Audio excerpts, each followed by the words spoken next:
Kung nakita ninyo, na-notice ninyo, we have this series in our church today. And this series is, You Are Shaped to Serve. And the episode today is entitled, Empowered to Serve, Gifted to Glorify. Tell the person next to you, empowered to serve. You know, friends, kitang tanan, lahi-lahi ta og gasa. Lahi-lahi ta og talent. Lahi-lahi ta og gift. Kining tanan, no? Gihatag ni sa Ginoo. Kitang tanan, we should be aware nga kitang tanan lahi-lahi ta og gift, lahi-lahi ta og kanang hobbies or kanang lahi-lahi tag mga butang na hawd ta. For some reason, siguro dili pa nato ma-acknowledge or dili pa nato makita. Hala, kabalo man di ko ani. Namay mga ingunana ng mga moments, kabalo di ko ani. Hala, kabalo di ko ani, how di ko ani. Namay mga ingunana ng mga moments because wala pa natin na-acknowledge. So I'd like to turn your Bibles to 1 Peter chapter 4 verse 10. Ingon dire, each of you, say it with me, each of you should use whatever gift you have received to serve others as faithful stewards of God's grace in its various forms. Say it with me, whatever gift.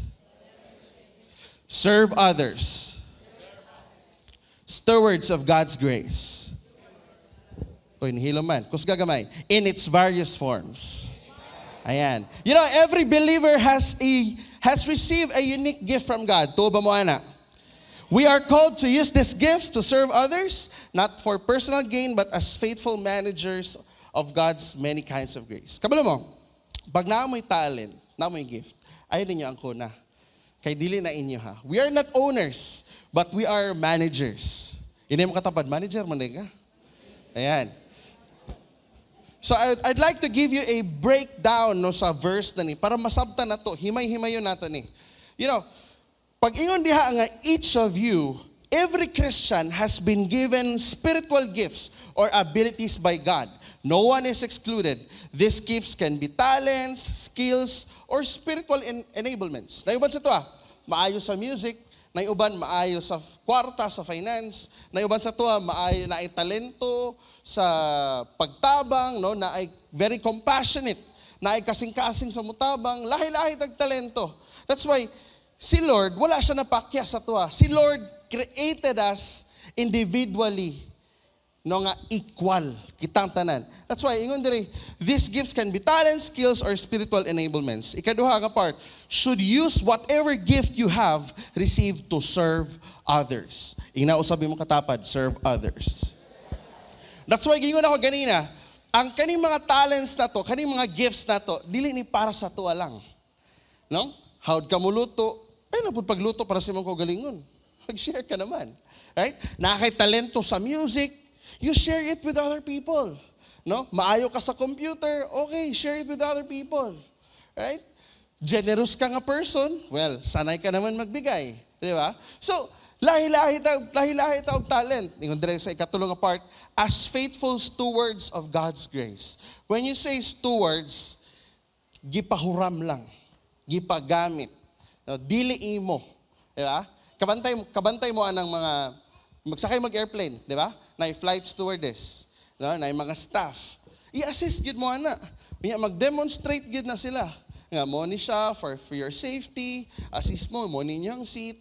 So kita mga managers ta diri sa kingdom sa Ginoo. Now, ikaupat nga part, in its various forms. When you say various forms, lahi-lahi. Di ba?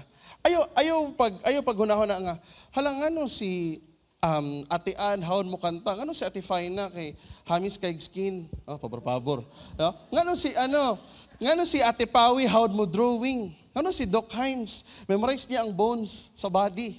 Ngano mga ingon na, ngano ako Lord, hawon lang lagi ko Lord, magchismis.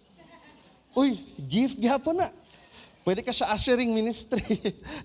Joke lang. So, what I'm trying to say here is, kitang tanan, we are all gifted. Inay mo katapad, gifted ka. In teaching, helping, encouraging, giving, leading, and other varied gifts reflect that diversity. You know, friends, I want to encourage you today to use whatever gift God has given you to serve others faithfully and lovingly. When you say faithfully, why undangay? When you say faithfully, walang absent. Di ba? So, wala siya. Recognizing that you are managing God's grace on His behalf. Now, one thing or one word I'd like to highlight here is the word stewardship. No? Stewardship means being accountable for how you use God's grace, not wasting it, but multiplying its impact. Say it with me, multiply. You know, next slide please. Sorry, wala pa na. Sorry. When you say stewardship, naman, for example, driver kag taxi, pero dili imo ha. Dili imo ang unit. So, in fairness, no, to some drivers, pinangga kay nila ilang taxi kasi dili ilahay. Diba? Anang, ako ning ayuson og drive akong taxi kay pag madaot ni wala ko ikapaayo aning kay driver lang ko. Imong ampingan. Kasi steward kay, pinairam lang sa'yo, pinarent lang sa'yo. Diba? Pag naipahuram sa imong sakyanan, ampingan din mo. Wasingan mo. Because it's not yours. Same thing here on earth. Pag may binigay na gift si Lord sa'yo, ampingin na. Diba? Do your best to maximize that gift. Here, every person who has accepted Christ has received a special gift from God. These gifts are not given for display or self-promotion. They are entrusted us for a purpose. Saan purpose? To bless, to build, and to serve others. Say it with me, serve others. You know, friends, katong panahon nga gidawat nimo si Jesus, naa siya'y gift na gihatag sa imo. Bisan pa ganing, wala pa kayong tuo Ginoo, naa kay talent. But here, ang blessing, ang talent, ang gift na gihatag sa imo ni Lord, the moment you received Him, it has a purpose. Hindi mo katapad na ay purpose. Dili lang nang gitagaan kag talent na yung nana para lang magkanta-kanta, no? Para lang tawagon ka nga na talent. No. You are given this talent, this gift by God to use it to serve to other people. That's why, friends, in this world that often asked, what can I get? God is asking to us today, what can you give? Kasi, you know, diri sa kalibutan, we are always seeking for something that we can gain. Diba? Pag mo ato ka, ma-apply tang usa ka trabaho. Pila man akong sweldo? Nabay bonus? Diba? Pila ka akong leave? Sick leave? Akong vacation leave? Nabay 15th month? Nabay 16th month? We are always seeking on things na pwede na to, na gusto na to makuha. But here, when we follow Christ, when we follow God, when we believe in Him, let us always and constantly ask ourselves, Lord, what can we give? Because as mentioned, ingon ako ganina, kipahuram lang ta o gift. Nata diri aning kalibutana because we are given by God something that will give an impact sa atong mga kauban. You know, friends, I want to share 3 important realizations natong tanan. Number 1, every believer has a gift. Say it with me, every believer has a gift. Bisa pagtanaw ni mo sa imong kagalingon, wala man ko walay pulos, ay amo ko'y talent. Diba? Siguro dugay-dugay na ka naglingkod di sa imong lingkuran niya. Dugay-dugay na pud ka nga moanhi lang og church, molingkod, moli, ayan. But you are always asking God, Lord, unsa man akong talent? Unsa man akong matabang? You know, here in this verse, ingon diri, each of you should use whatever gift you have.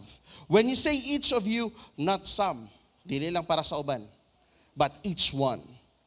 Your gift might be different, but it's not lesser. Dili pasabot nga tigmap lang ka, no? Your gift is lesser than the person who is speaking in front. No, dili pwede. Because we are all created equally. Dili nimo pwede ingnon ay usher lang man ko, doorkeeper lang man ko. Mas kuyo na sila Ate Mel kay naa sa admin, no? Taas na sila granggo. Dili. Because you know, friends, I want you to realize nga ayaw i-despise imong uniqueness. Celebrate it as God's design for you.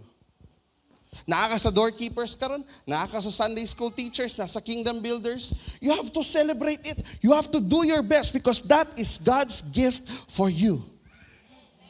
Wala kay laing talent, imong talent lang is kusog ka mukaon, hawd ka muluto. That's God's gift for you. Diba? Your gift is meant to be shared. Ayaw na suluha.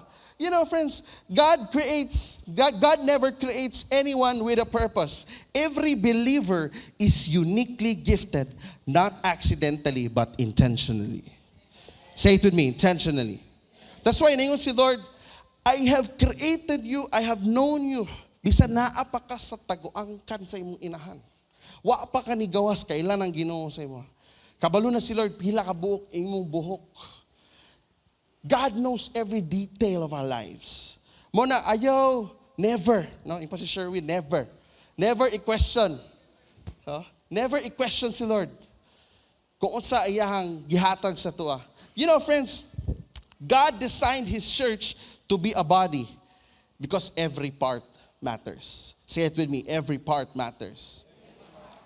Imagine na ragod, ang usa ka lawas sa usa ka tawo naalang kay mata. Walay kamot, walay tiil, diba? Walay dalunggan. Listen, mag-function. Right? Let me call on some people here in front now just to really for us to appreciate ang kaninga point. Doc Himes, Manoy Wilmer, here. Run. Come on. Diri front, quickly. Pas. Sige. So, diri Doc. Si Doc Himes is here with us at church for, I think, 7 years. And he's a medical doctor, no? Chief of hospital. Dali ka, Manoy. Si Manoy also, he's here with us. Working with a team of doctors also. No? Dili kwak doctor, no? MD po ni si Manoy. Murag doctor. Si Manoy perform surgeries, no? Mga opera. Right? Si Ranran also is a director. Floor director. Okay? Daghang kay kag fans, oh. You know, si Doc Himes, iyang field of expertise, opera, mo check sa imuha kung naba kay kalintura, di ba? Check sa imuha kung, kanay mo sipon, isikmara na. Ayan, hindi magtambal. No, muna, how kay si Doc diha? No? Si Manoy also, aside from working with the doctor, si Manoy also is in charge of our sound system and mga setup na to diri. No? So, si Manoy is doing that for the last 19 years. Daghanalag ni Hawa, daghang ni Pahuway. Gyapon. Si Ranran, he's been with us for 4 years. Pero si Ranran ang tiglimpyo sa toang hub. Muna nga, pagsulod ninyo sa tiles, hala, pwede mo tama namin, diri, wala, diri. Kisinaw kayo. But you know, friends, take note of this. Si Doc, naa siya field of expertise. Si Manoy lahi, si Ranran lahi. Diba? But, dili pwede nga, wala si Ranran o si Manoy, si Doc lang. Si Doc, palimpihon ni Mughab. Abat lang ko kaya niya. Tinan, tibuok. Diba? Si Ranran po, ipamanage ni mo hospital. Diba? Wala po siya i-experience. Samot na kung ipa-opera ni mo. Diba? Basta matingala na lang siya. Sobra maning, kulang manugunting isa. Basig nabilin day sa lawas sa pasyente. Lahi-lahi. That's why I'm telling you, every part matters. Bisan unsa imong gift, bisan unsa imong talento, bisan unsa imong nahibalan, it matters. Regardless of what you do, regardless sa imong ranggo, kitang tanan pantay-pantay gibuhat sa Ginoo. Right? So, naatay doktor, di ba? Naatay ka ng technical person, no? Ayos sa music, sa sound, setup. Naapot tay ka ng floor director, tiglimpyo, di ba? Makita nga kalat, limpyuhan, di ba? Pag naay daot, ayuhon, no? Kasagaran sa tuwa kay kung naay ayuhon, dauton man. So kani siya, ang hilig mag-ayo-ayo, right? So imagine, if kitang tanan magtinabangay, ate pa kami, TPC. Ayan. So, sa Tipawi also, pag maluya na ang mga tuhod sa ato ang mga kuya, naapoy kumbati o padayon lang ta, no? Si PPZ is not just kanang ingunani lang niyang height. Pero yang damgo pastang tasa. He leads a group of young people. Right? So tanan-tanan ba mga young movers, come on, magingay. Come on. Yeah. And of course, 'di ba? Dili enough. Naatay tiglimpyo, naatay doktor sa church, 'di ba? Check sa mga masakiton, na mo set up sa sound system. Listen, mapud kaayo og wala tay ibayad sa Apo View. Dili na si Tita Bing. Come on, Tita Bing. Where are you? Ayan. Tita Bing. Dili ni mo balibad sa ako kay paborito ko ani. Ayan. Single, by the way. Hindi, joke lang. Joke lang. Ayan, si Tita Bing for our finance team, also with us for the last 19 years. Ayan, palapakan natin si Lord. Ayan, Tita Bing, finance, of course. Di ba? I mean, every part, na-notice ninyo, lahi-lahig talento, lahi-lahig porma, lahi-lahig edad, pero working for our one true King. Di ba? Kanig grupo ha. Saan na may kulang ani? Di ba? Gamay na lang. That's why, friends, pag gitang tanan, ma-realize na to unsa nga to ang gasa. Di ba? Daghan kay makakita, makadungog, o maka-experience sa kamayo sa Ginoo. That's why, if you're waiting for your turn, now is the time. Right? Palapakan natin sila. Thank you so much. Alright. Kabalo mo, when I say every believer has a gift, dili pwede nga kanang gift nimo imura ng taguon. You have to share it with other people. And kabalo ka, unsa ba ato ang kasagaran reaction pag makadawat ta gift? Di ba kanang si Iggy pag nakaihatag sa iya ha? Bisan unsa na ka-simple, mo na gina siya, wow! Wow! Di na maundang hantod di mo kadlaw. Wow! Mama nice. Mo na gina siya. Mama nice. Wow! Diba? Very, very grateful. Diba? Pag natay madawat na gift, let us not just acknowledge it, but let's be thankful for it. Diba? Siguro uban sa to, dili kayo maayo mo istorya, pero maayo mo trabaho. Na uban sa to, maulawon kayo, mahadlok diri mo saka sa stage, pero grabe mo trabaho. Diba? One of those, dili yun ako makalimtan si Kuya Wincil. Ayan, Kuya Wincil, tindog ragod. Ayan. Thank you Kuya Wincil for your life. Kuya Wincil also has been with us for the last 19 years. Kabalo mo si Kuya Wincil, siya ang isa sa rason nga nung wala tay kalat makita diri. Kaya, kita lang na siya, uy, panit sa candy. Sabi ni si sister, uy, panito na niya. Diba? Labay na niya. Kaya, widescreen, siya nag-set up ani. No? So, grabe, natay mga kauban sa church na very gifted. You know, friends, very important. Nga kitang tanan, we will realize that we are not empty-handed. Your gift might be different. No, na-mention na ako ganina. But it's not lesser than the other people. And I want you to realize that serving God is not just a task. It's a very wonderful privilege of grace. Kasi, the reason why, nga na uban sa to, pag nag-serve ta, muundang sa takadali, pahuway sa ko kay, grabe ang pressure sa pamilya, sa work, unang sa takadali, kasi we always think of it as a task. Kaya di ba sa trabaho, pag medyo kapoy ta, we take a leave. Di ba? Mag-leave sa ako, mag-sick leave. Ano mag-sick leave man ka? Ano mo sakit? Sunburn ko, naligo mo ko dagat. Di ba? Sometimes we make crazy excuses just for us to take a leave or take an off from work. But here, when you serve God in the ministry, it's not a simple task. It's challenging, yes. It's difficult sometimes. But it's a privilege of grace. When I say privilege, dili tanan na tagaan of opportunity to serve. That's why I always say to the worship team, kabalo mo, daghan kay gusto dira sa inyo ang pwesto. Wala lang sila talent. Muna kita, let's stay humble. At the same time, let's stay hungry to learn. Friends, number 2.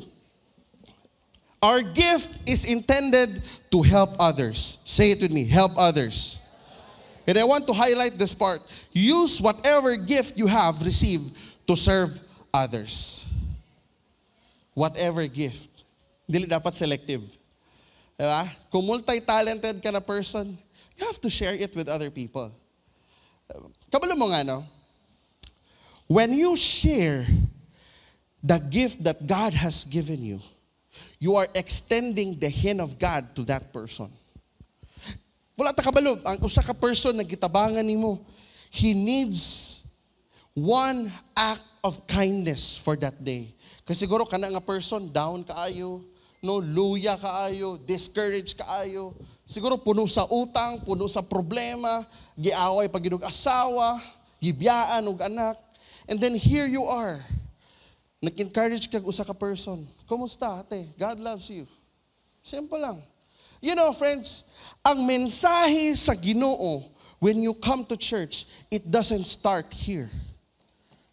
Ang mensahe sa Ginoo, it starts there sa gawas. Kaning mga doorkeepers, you are very privileged kasi kamo una makakita sa mga tao nga mosulod sa simbahan. Kabalo mo, ang goodness ni Lord, wala nagsugod diri sa mensahe na ato ang madawatan. Ang goodness ni God is that when you help someone na daghag bitbit, let them come inside, assist mo sila, asa sila mo lingkod. That's a goodness of God. Because imagine na ragod, wala tay mga doorkeepers, walay mo assist sa to, walay mga ushers, di ba? Ikaw nga, daghan kay bit-bit, or let's just say na, kay arthritis, but you really want to come to church, musaka kag hagdan na, nagkurog-kurog na ka, walay mo tabang sa imo. Pagsunod ni magsigbahan, ba? Ay, liswudan o ninigining idara na ta, no? Din akong balay na lang ko mag-online, di ba? But imagine, friends, ang blessing no, nga naatay mga doorkeepers dito sa church. Come on, if you're blessed with our doorkeepers, palapakan naman natin sila. Sila ng mga naka-black na mga coat. Because I want you to realize that serving connects to the heart of Jesus who came not to be served but to serve. Mo na nga kung dugay-dugay na ka diri sa church, tapos wala pa ka ni serve, niya, magpa-special pa jud ka. Wow. Diba? So, very important that we will realize that every time we serve, we are connecting people to the heart of Jesus. Siguro na uban sa tuwa diri nga dugay-dugay na ka wala naka-experience og milagro, or dugay-dugay na ka wala naka-experience og nindot na butang or blessing. But here comes someone nga nitabang sa imuha, ni help sa imuha, nag-serve sa imuha. They experience the goodness of God through your life. Well, praise God for that. Diba? Because Jesus came to serve and not to be served. Our abilities, compassion, creativity, they are not accidents. God has equipped you to do something only you can do for His kingdom. One thing that I want you to realize, do not compare your gift to other people. Celebrate it every day. Tanong nimo, ay, mo lang niya akong nabalaan. Ay, sila na lang. Diba? Ay, dili man ko kabaluan na, kuya. Kamu na lang. Uy, naitapok later sa young movers. Ay lang, sige lang. Kamu lang sa. You know, each of us naatay gift. And you know, friends, the purpose of your gift is not to boast, but to bless. Every act of service, no matter how small, is ministry when done in love. Nayuban sa to, Adre, hadlok ta mag-serve or hadlok ta mag-commit sa ministry because una-una, wawulaw ta, ikaduha, mahadlok ta ma-judge, ikatulo, basig mamali ta. Now, these are just some few reasons nga nung maulaw ta mo serve. But friends, let me remind you today, it is not your primary responsibility to shine. We are pushing Jesus. We are shining. We have been used as a channel to let Jesus shine. Dili kita ang spotlight diri. Dili kita ang highlight diri. Dili kita ang main character diri. Si Jesus atong main character. Kita, that's why we are called stewards, because we are just managers. We are assisting people to witness the goodness, the greatness of our God. That's why, friends, I would like to encourage you here in this place, in this church, magpagamit tayo. Amen? You know, friends, do not keep God's gift to yourself. Serve faithfully and let your life become a living expression of His grace. Here's a question. How do you treasure a gift? Ang gift ba, ang talent ba na gihatag sa Ginoo sa imo ha? Ginapangga ba nimo? Gina-treasure ba nimo? Diba? Kasi you know, friends, if you will not use your gift, you will lose it. You will possibly lose it. If you will not use it, you will possibly lose it. Muna nga, very important, ma-realize nato that no one is useless in God's kingdom. Everyone has something to offer. If na-busy na ka or tanaw ni mo, di naman siguro ako ni magamit akong gift, akong talent, kay dagan naman kayo ko ginabuhat. You know, friends, you always put value. You always put time. You always commit to something that is special to you. That's why the question this morning to all of us today here is God's gift even special to you? Punta na yung mga katapad. Special ba ang gift ni Lord for you? Punta na. Or nakaiglaing gusto nga gift nga nasa ubang tao. No? Dili pwede. You know, pag gina-treasure ni mo ang isa ka butang, willing ka isakripisyo ang ubang butang for that. Right? For example, ako na lang, kay basig malain mo sa akong example, ako na lang. So, ako before, hate jud kay nako ang dogs. Dili jud ko gusto og dogs. Og kay nahigugma lagi ta. No? Nalagi tay gina-treasure. Niya kay akong ginaampo, akong ginapanguyaban, daggan kay kiro, upat ka buok. Ano ko pagsulay ni? So I have to overcome my fear. I have to sacrifice myself. Kinalagi hinigugma. Hala mo, niadto jud ko sa ilahang balay, nilafay na kay sugat din ang duha ka husky. Nangihi pagid sa mga tubangan. Nagutaan ni, uy. Pero dili lagi kay inampuan nato ni. No? Same question goes for all of us here. If we really truly treasure and treat our gift na gihatag sa Ginoo as special, are we even willing to sacrifice our personal agenda? Because one of the reasons ganong wala kaayoy nag-serve or daghan muundang as volunteers, as servants sa simbahan is because busy sa trabaho, busy sa school, diba? Busy sa family, bago ng anak, diba? The reasons, muna sila mostly ang reasons. But you know, friends, kani mga rations na to, mga seasons sa kinabuhi, temporary ra magud ni. Ang gift ni Lord, that is eternal. That's why, very important, nga ma-realize na to, nga pwede na to isakripisyo ang ubang butang para makaserve ta sa Ginoo. Ako, I have all the reasons para dili mo serve. When I was still studying, sa section A man mi sa ADO, pwede gid ko mayon mag-study lang sa ako para makip na ako niya akong mga grades ana-ana. Pero dili. Aside sa wala ko'y choice, kaya akong ginikanan ng pastor, I have to do my part. Because kung na ako'y talent, dili na ako gamiton para sa Ginoo, basig kwaon ni Lord. Katupo nakatrabaho na ko, abi na ako gluag-luag na, dili na kayo ko busy ani. Nakatrabaho na ko, wala na ako mag-study. Samot din na busy. I'm handling 13 sales officers. Aside from that, naabad yung pamilya, naabad yung mga life group members. Uban, pabadlong pag yun. Wala nga, I have all the reasons. Nay, dilis ako, paways ako. Pagbakasyon ako, kapuyan na kay kong maserve. Kapoy ko. Pwede kay kumaingon na. But you know, friends, I always think that all these gifts ni gihatag sa Ginoo sa tuwa, these are all privileges. Huna-hunaon nimo. Ang kanang talento nimo gamito na sa Ginoo para ma-bless ang uban. Ang imong talento gamito na sa Ginoo para daghan ug makaila pa sa iyang ngalan. That's why, friends, I want to encourage all of you today. Do not just sit down. Magpagamit ta sa Ginoo. Mura ko na siya sapatos, di ba? Punta na to, Nike or On Cloud. Pagka ng sapatos na bisan unsa na kamahal, ibutang na nimo sa imong cabinet for 6 months. Paano 6 months? 1 year. Munga nga, gina, maguba, gina, bisan unsa na kamahal. Right? Bisan unsa na kamahal. Ikaw, naakay talent, kita, naatay talent. Magpungko lang ta for how many years? Di na to gamito na tong talento. Kadugayan. Di ba? Mawa, gina. Ang term pa sa uban, mga lawang. That's why, dili na to'y allow atong selves just to sit down, listen, uli, no? Being not part of what God is doing. Serving others displays God's character.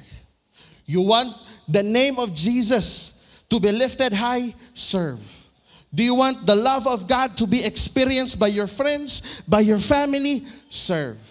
Do you want His name to be known everywhere you go? Anything that you do? Serve. Wala na sikreto niya. Pag nakakay problema, you just serve. Pag punong-puno ka na in everything that you have been going through, just serve. Kasi, you know, when we serve, we are displaying God's character. And when God's character is displayed, transformation starts to take place. Kaya wala, you know, for example, di ba, wala ka gatuo Ginoo. Kunya na kay friend, nagatuo Ginoo, giampuan sa imong friend. Naayo ang mga sakiton. Diba? Dili pa ba ka motuo sa Ginoo? Of course. Motuo ka. Diba? But what I'm trying to share this morning with you is that we are not serving because we want to realize, make people realize nga how ta. We are serving because we want Jesus to be the spotlight. It's about showing Jesus, not showing who we are. Kabalo mo, makalimtan man siguro sa tao ang inyong ngalan, pero ang inyong gibuhat, makaingon gyud ang mga tao nga inyong gibuhatan na maayo gyud ang Ginoo, pinaagi ni brother ni sister. Diba? People may forget your name, but they will never forget unsa inyong gibuhat. That's why on the third point, I want this to be a reminder sa tuang tanan. Serve with the right heart. Kumusta yung mga ina makatapad? Kumusta puso mo today? Kumusta puso mo today?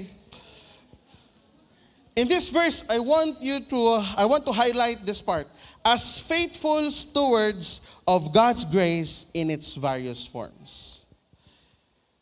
Kabalo mo nga nun, ingon ko nga, we have to serve with the right heart.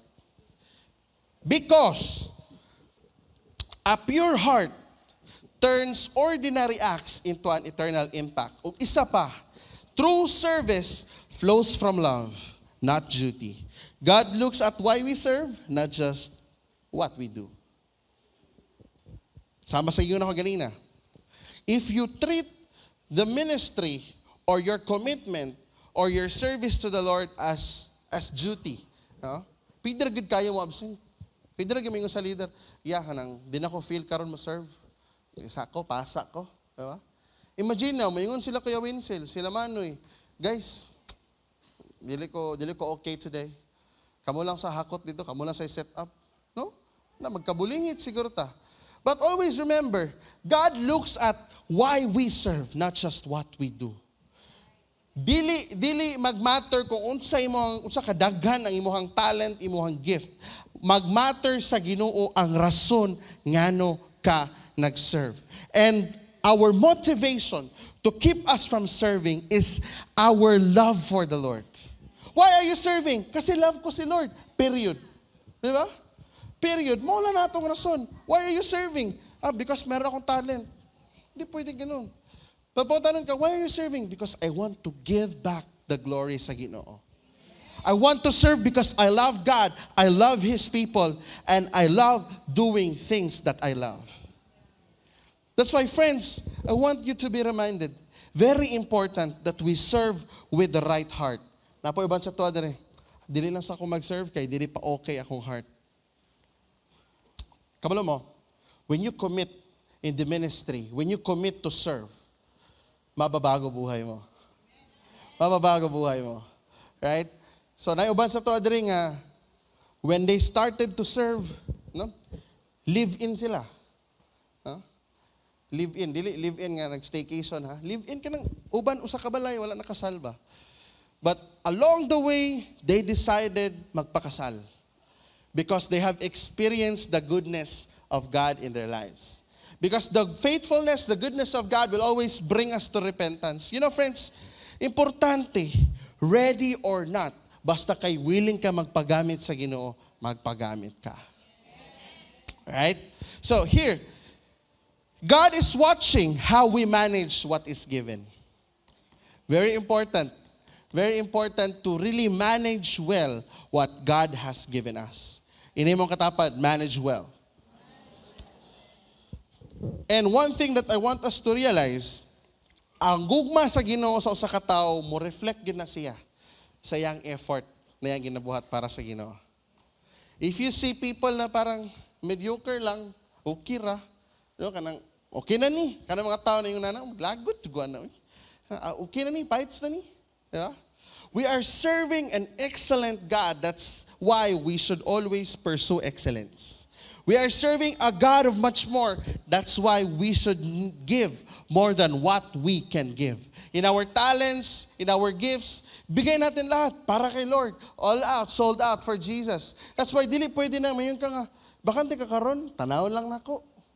Makaserve ka karon, sige lang, dahon lang nato kung di mo ulan ron. Hindi pwede. Naka sa Sunday, sige maglinog, uy.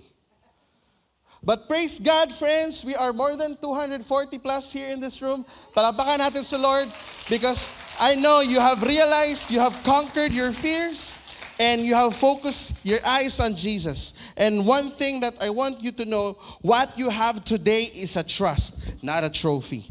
God gives gifts so we can use them for His glory. God gives gifts so that we can use it for His glory. That's why wala tayo rason nga manghambog ta. Hawad ko ani bay. Ani ikaw, sus moro na mo nabalaan. Dili. Wala tayo trophy ginadala-dala. Ang naa nato pagsalig ni Lord sa toa because He know that we will do well pagkauban nato sa permi. You know, God gives gifts so we can use them for His glory. Kabalo mo, sayangan kay ko anang mga tao bitaw nga talented kaayo. Grabe commitment sa gawas. Pero sayang, dili makasuggest sa church. Dili maka-join, dili maka-help og ideas. You know, friends, if you can do well in the outside world, if you can do well sa gawas in your secular job, might as use it inside the church. Kung magaling kang leader, magaling kang organizer, magaling kang financial assistant or financial advisor, di ba? Magagamit natin yan sa church. Because as what I mentioned, every part matters. Kung busy ka sa secular job, because you have gifts, you have these talents, gamito nato na diri sa simbahan. Because at the end of the day, ang Ginoo ang naghatag nato aning tanan. Because grasya lang gining tanan. This is all by His grace. Dapat mo balik kita sa yaha. Right? Okay man na. Eskwela ta. Of course, ang skills, atuan ang gitunan. Gitunan na to na, gistadihan na to na. But the favor that comes from God, walay laing makahatagan na kundi siya lang. The reason why you are successful today, yes, of course, because nag-study ka, theoretically, magaling ka. But ang nagpaangat sa buhay mo si Lord, dili ikaw. His name is the name above every other name. His name is the most powerful name. Ikaw, pinahiram ka lang ni Lord ng talent, di ba? Pamati na kay ka, di na ka magpagamit. Dili pwede yun na. Friends, sakit man paminahon, no? Pero dapat dili ta useless. Dili ta useless dapat. You know, in Colossians 3:23, it says, whatever you do, work it with all of your heart. Everything you do for the Lord. Do well. Do it excellently. Because stewardship requires faithfulness. One day, God will ask us, unsay imong gibuhat sa tanan akong gihatag sa imo? I have given you this ability. Magaling ka, magpayaman, magaling ka mag-lead ng people, magaling kang mag-organize, magaling kang mag-manage ng team. You are a top leader in your company. Gigamit ba nimo na para sa ako ang kingdom? Gigamit ba nimo na para daghan og maduol sa ko sa kwantilan? Right? I will always be kanang ako pirmi ang unang maigo ba sa yung nanang realization. Because in previous companies, daghang gikog awards, acknowledgements, top leader, inana top sales. Pero usahay, makarepent po ko sa Ginoo kay matay. Wala pod ko naka-serve. Wala ko naka-life group this week. Na kaning mga tao na ni, mo ni ang gi-entrust sa Ginoo sa kuha. Pero howd kay ko sa akong secular job. I hope and I pray one day we will come to a realization that we must do better in God's kingdom than the outside world. At first, that is very challenging to tell you. Lisod gid kay na siya balansihon. But always be reminded, dili nato trabaho ang i-control ang tanan. As what I always mention, let us let go of those things that we cannot control. Time, we cannot control time. We can only manage it. We can manage our priorities. Kung sa mga struggles, wala pa man kay ko'y nabalaan, ate, dili kay ko anak ka-talented.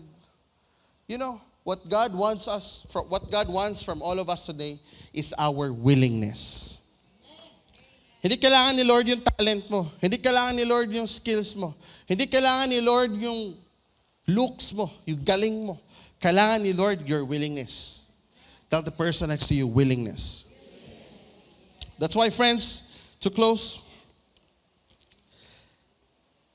if you're breathing, you're gifted. If you're gifted, you're called. If you're called, you're needed. And let your life display God's grace, one act of service at a time. One service at a time. One service at a time. Hindi mo kailangan magmadali. Hindi mo kailangan mag-start strong na yun. Next Sunday, Pastor, sige, apilan ako na tanan. Sige, kulang. No? Dili. One step at a time. Kung magaling ka mag-manage ng pera, or kung wala kay tanan mo, wala ko'y talent, pero dagang ko kwarta. We have Team Barnabas for you. Sama sa kayo ngayon na, wala dyan kayo laing talent.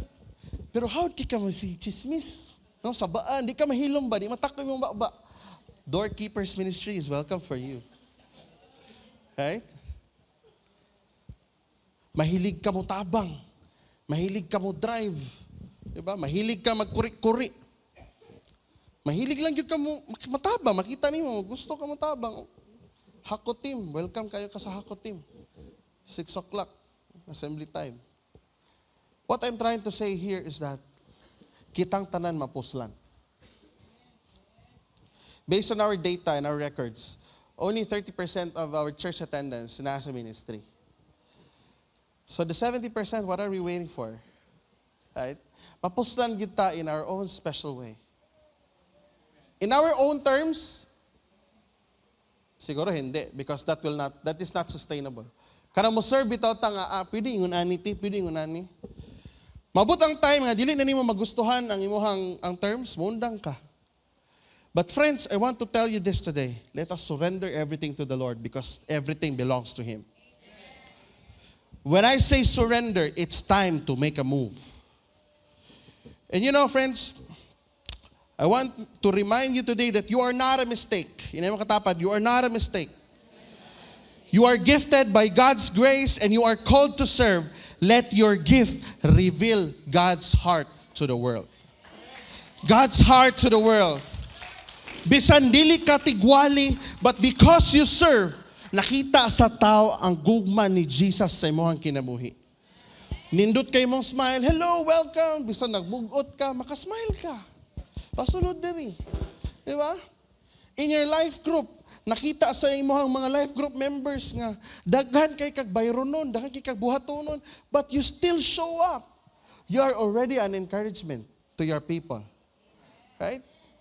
Bisag, di ba, namatayan ka, or anything that happened to you, pwede good kayo kami yun nga, mag-rest ako because I want to seek God's comfort, but still you chose to show up. One story I want to share with you, friends, no, bago ra gid kayo ni.